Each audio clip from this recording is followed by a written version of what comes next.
economics.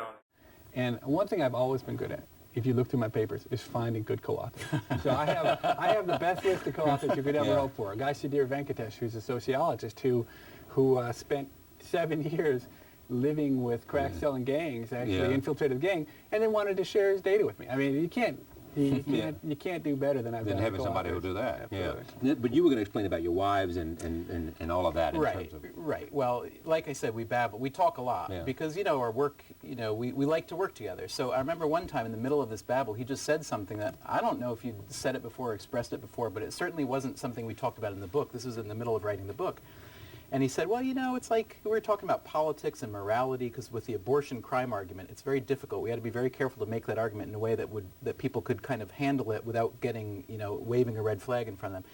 And he said, well, you know, morality is kind of the way that any of us would like the world to work. Right. And economics can explain the way the world actually does work, okay?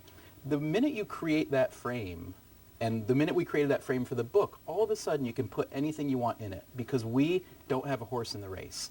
And that, I think, is the most kind of creatively brilliant thing he ever said, is just to recognize a very basic fact about writing about subjects that are tricky. Because we write about a lot of things that are tricky. There's race, there's education, there's crime, and so on. But to do it in a way that we're relying on, you know, an empirical look at this stuff and marrying that to a storytelling approach, which is what I do, you know. So we would take a paper like this one about the crack gang in Chicago. He'd have this amazing data and some great storytelling in there, and then I would go interview the collaborator, Sudhir Venkatesh, and together we mix that up, and it's got the rigors of the real data.